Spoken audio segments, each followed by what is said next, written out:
আসসালামু আলাইকুম। প্রিয় দর্শক, অন্য মঞ্চের আলাপ চাইতায় আপনাদের সকলকে আমন্ত্রণ জানাচ্ছি। মনোজ দাস বলছি। 17ই নভেম্বর 2025 সালে বাংলাদেশের আন্তর্জাতিক অপরাধ ট্রাইব্যুনাল সাবেক প্রধানমন্ত্রী শেখ হাসিনাকে মানবতা বিরোধী অপরাধের দায়ে মৃত্যুদণ্ডের রায় ঘোষণা করেছে। কিন্তু এই মৃত্যুদণ্ড অর্থাৎ ফাঁসির সাজা দেয়া হলো শেখ হাসিনাকে, অথচ আসলে শেখ হাসিনা ফাঁসির দড়িতে ঝুলবেন না, ঝুললেন মোহাম্মদ ইউনূস। কেন বলছে এই কথাটা, এখানে আলোচনা করব। এই যে রায়টি দেয়া হয়েছে গতকাল, এটা কেবল একটি বিচারিক সিদ্ধান্ত নয়, বরং এটি বাংলাদেশের অন্তর্বর্তীকালীন সরকার এবং বিশেষত নোবেল লরিয়েট মোহাম্মদ ইউনূসের আন্তর্জাতিক সুনাম ও বিশ্বাসযোগ্যতার জন্যে তার উপরে একটা মারাত্মক আঘাত। বলা বাহুল্য, এই রায় বাংলাদেশের অভ্যন্তরে রাজনৈতিক ফাটল আরও চওড়া করবে এবং ইতিমধ্যে অর্থনীতি, আইন শৃঙ্খলা গোল্লায় যাওয়া, মবের দখলে যাওয়া বাংলাদেশকে যদি আরও ভয়ঙ্কর গৃহযুদ্ধের দিকে ঠেলে দেয় এই রায়, কেউ অবাক হবে না। যদিও শেখ হাসিনা বর্তমানে ভারতে নির্বাসনে রয়েছেন এবং রায় কার্যকর করা সম্ভব নয়, তবুও এই বিচার প্রক্রিয়া আন্তর্জাতিক আইন ও ন্যায় বিচারের মৌলিক নীতিগুলোকে ভয়াবহভাবে লঙ্ঘন করেছে। কিভাবে সেটা একটু দেখি। কেন এই রায়কে প্রহসনের বিচার বলা হচ্ছে, আসুন সেই প্রশ্নে যাই। আন্তর্জাতিক অপরাধ ট্রাইব্যুনালের এই বিচার প্রক্রিয়া ক্যাঙ্গারু কোর্ট বা প্রহসনের বিচারের সকল বৈশিষ্ট্য বহন করছে। কাকে বলা হয় প্রহসনের বিচার? তার মূল লক্ষণগুলো হলো: রায় আগে থেকে নির্ধারিত থাকা, নিরপেক্ষতার অভাব, আইনি প্রতিনিধিত্বের অধিকার থেকে বঞ্চিত করা, প্রমাণ দমন করে দেওয়া, প্রমাণ নষ্ট করা এবং যথাযথ প্রক্রিয়ার লঙ্ঘন করা, এগুলো হচ্ছে প্রহসনের বিচারের লক্ষণ। শেখ হাসিনার বিরুদ্ধে পরিচালিত এই বিচার বা অবিচার বা বিচারহীনতার মানদণ্ডে পুরোপুরি খাপ খেয়ে যায়। প্রথমত, শেখ হাসিনাকে তার অনুপস্থিতিতে বিচার করা হয়েছে। আন্তর্জাতিক আইনের মৌলিক নীতি অনুযায়ী অভিযুক্তের নিজের বিচারে উপস্থিত থাকার অধিকার রয়েছে।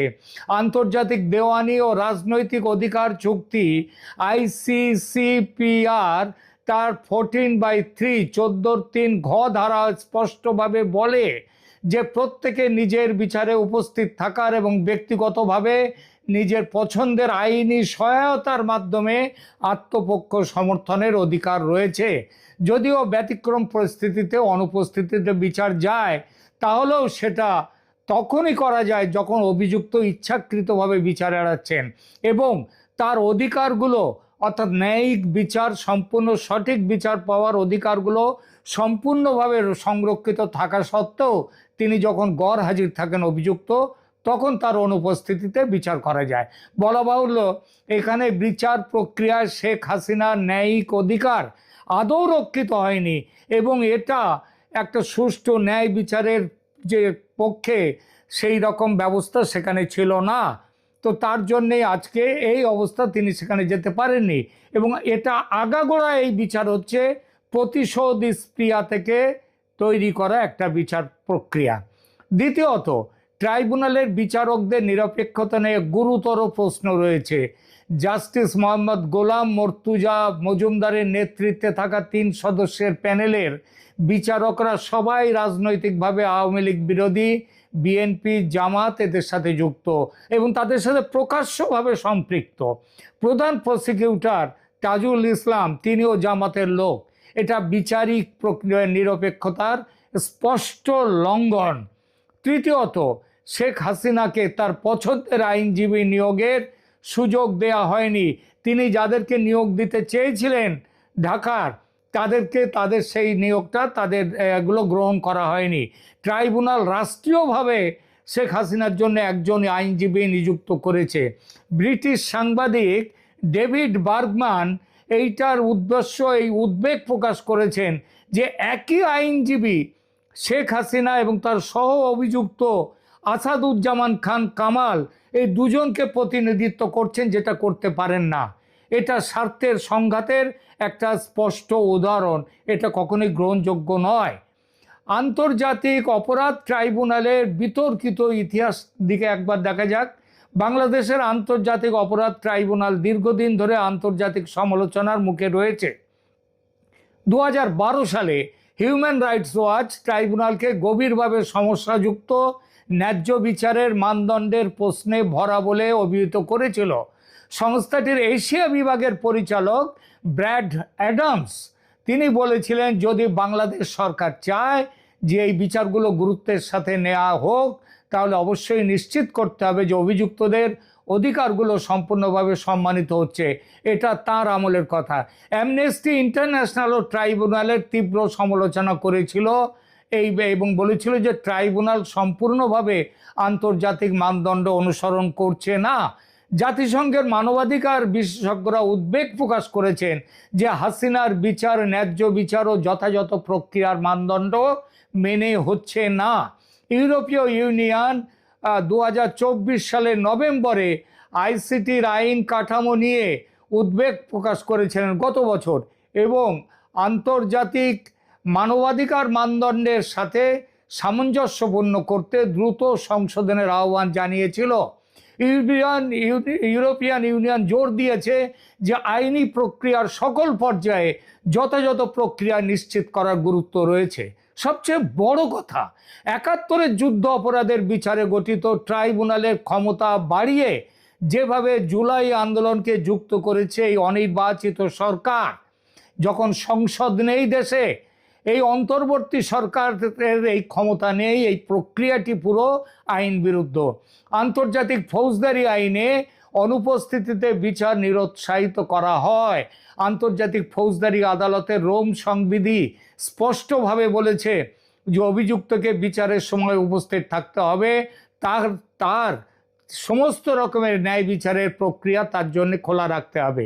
যুগোস্লাভিয়া এবং রুয়ান্ডার জন্য আন্তর্জাতিক ফৌজদারি ট্রাইব্যুনালগুলো এবং সিয়েরা লিওনের বিশেষ আদালত সব জায়গাতে অনুপস্থিতিতে বিচার নিষিদ্ধ করেছে, যেটা বাংলাদেশে হলো।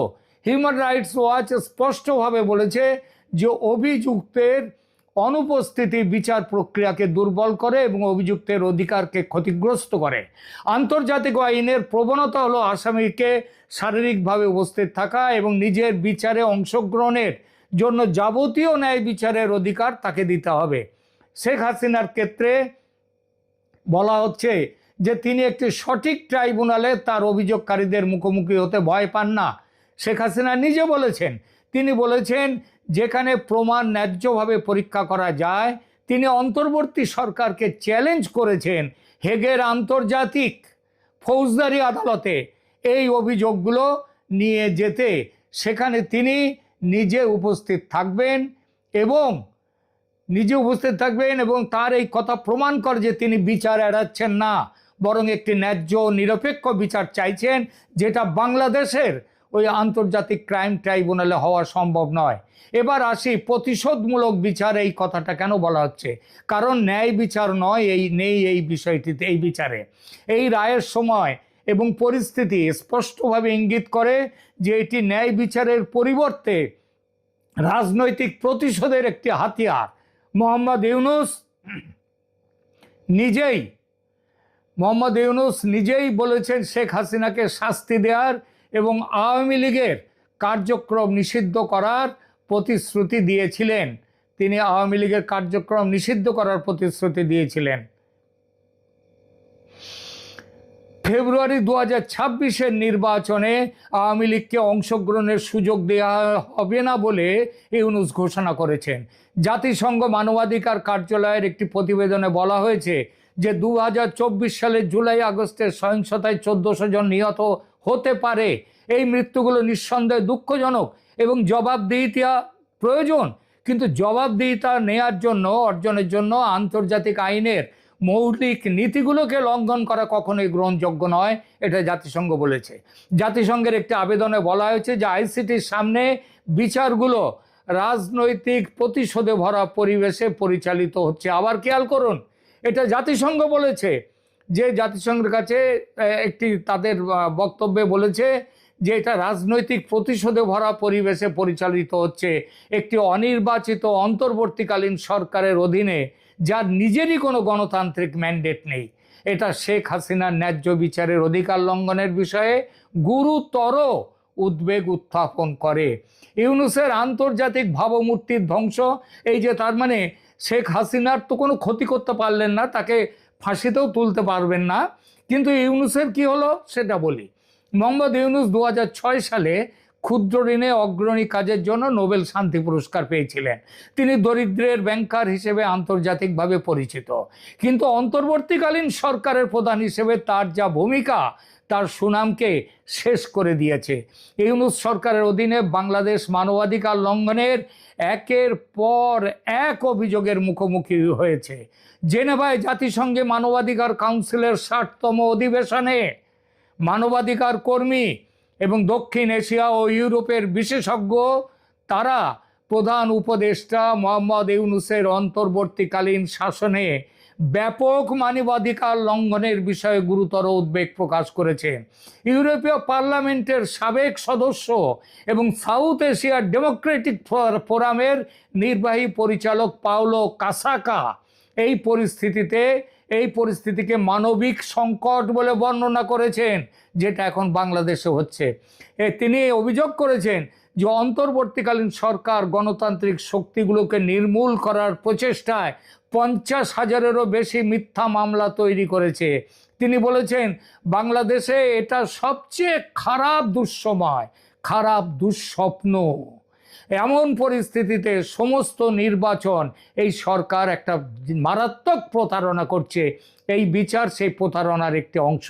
প্রফেসর CR আবরার জানিয়েছেন যে ইউনূস সরকার ক্ষমতায় আসার পর থেকে কমপক্ষে 213 জন আওয়ামী লীগ নেতা ও কর্মীকে হত্যা করা হয়েছে, জেলখানার ভেতরে হত্যা করা হয়েছে, এমনকি নিহত মন্ত্রীকে হাতে বেড়ি পরিয়ে তার মৃতদেহকে ছেড়ে দেওয়া হয়েছে, তখনও তার হাতে হাত করা আছে। এবং 1971 সালের মুক্তিযুদ্ধের সাথে সম্পর্কিত ঐতিহাসিক স্থানগুলো ধ্বংস করা হয়েছে। আজকের বিচারের মধ্যেও বিচারপতিরা এই ব্যাপারটি বলেছেন। 1971-এ মুক্তিযুদ্ধ নিয়ে বলেছেন এটা পার্শ্ববর্তী একটি দেশের, প্রতিবেশী দেশের সাথে ষড়যন্ত্র করে নাকি শেখ মুজিব বাংলায় সেই সময় পাকিস্তান থেকে বিচ্ছিন্ন হয়েছিলেন। তাহলেই বোঝা যায় এই বিচার কারা করছে, কারা বসেছে বিচারকের জায়গায়, আর তাদের মাথায় কারা বসে রয়েছে। দ্বিতীয়, ব্রিটিশ রাজনৈতিক বিশ্লেষক ক্রিস্টোফার জে ব্ল্যাকবার্ন তিনি জোর দিয়ে বলেছেন যে মানবাধিকার রক্ষা ছাড়া কোনো আন্দোলনকে বৈধ বলে বিবেচনা করা যায় না। তিনি বলেছেন মানবাধিকারের সুরক্ষা সবার আগে দরকার, তা সে বিপ্লব হোক আর যাই হোক। আন্তর্জাতিক সম্প্রদায় তারা যেভাবে আজ একটা সময় যখন ইউনূসের শ্রম আইন লঙ্ঘনের অভিযোগে মামলা হয়েছিল মোহাম্মদ ইউনূসের বিরুদ্ধে, তখন 170 জনেরও বেশি বৈশ্বিক ব্যক্তিত্ব, যার মধ্যে সাবেক মার্কিন পররাষ্ট্রমন্ত্রী হিলারি ক্লিন্টন, ভার্জিন গ্রুপের প্রতিষ্ঠাতা রিচার্ড ব্রানসন এবং ইউটিউব প্রধান গায়ক বোনো তারা ছিলেন। তারা শেখ হাসিনাকে ইউনূসের নিপীড়ন বন্ধ করতে বলেছিলেন। আজ সেই তারা কিন্তু একদম চুপ হয়ে রয়েছেন। এটা বড় অদ্ভুত লাগে না, বড় লজ্জার লাগে না? ভারত প্রথম থেকেই যেভাবে শেখ হাসিনার পাশে ছিল এখন সেইভাবে আছে।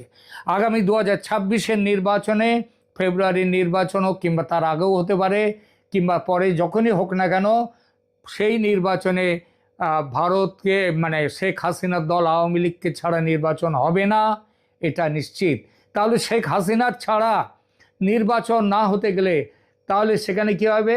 এই যে আজকের যে রায়টি দেওয়া হলো, গতকাল যে 17ই নভেম্বর যে রায়টি দেওয়া হলো, আপনি দেখে নেবেন, আজ একটা লিখে নিয়ে নিন যে আগামী দিনে আওয়ামী লীগকে নির্বাচনে অংশ নিতে হবে বিশ্ব জনমতের চাপে, নইলে নির্বাচন হবে না। ভারত কেন নির্বাচনই হবে না, বিশ্ব জনমতের চাপেই নির্বাচন হবে না। আর নির্বাচন হবে তো আওয়ামী লীগকে নিয়ে হবে। No vote, no Awami League, no vote. আর এইবার সেইখানটায় বলি, সেই নির্বাচনে তারপরে যখন ক্ষমতায় আওয়ামী লীগ তার ক্ষমতায় ফিরে আসার পথটা প্রশস্ত হলো, গায়ের জোরে ভোট করা যাবে না, আর ওই ফেসবুকে যারা বিপ্লব করছে শেখ হাসিনার নামে, সেটা বলছে সেই বিপ্লবও করা যাবে না। সুতরাং আগামী দিনে আওয়ামী লীগ ক্ষমতায় আসছে এবং আওয়ামী লীগ ক্ষমতায় এলে এই যে ট্রাইব্যুনালের বিচার, এটা ডাস্টবিনে চলে যাবে, ডাস্টবিনে। ওই ডাস্টবিন শফিক, সেও যেমন শফিকুল যেমন ডাস্টবিন, শফিকুল যেমন চলে যাবে ডাস্টবিনে এবং তার সঙ্গে তার গুরুরা, তার চেলারা, তার সবাই চলে যাবে, তেমনিভাবে এই আইনও চলে যাবে, এটাও চলে যাবে। তাই বলেছি আমি যে ফাঁসির সাজা পেলেন শেখ হাসিনা, কিন্তু ফাঁসির দড়িতে ঝুললেন মোহাম্মদ ইউনূস। মনে রাখবেন, দুনিয়া নভেম্বরের 17 তারিখে 2025-এ থেমে থাকবে না, এগিয়ে যাবে। এমন দিন আসবে যেদিন ইউনূস পালাবার পথ পাবেন না, আর শেখ হাসিনা ফিরবেন ক্ষমতায় রাজার বেশে। তিনি ক্ষমতার অধীশ্বরী হবেন। কি হবে সেদিন?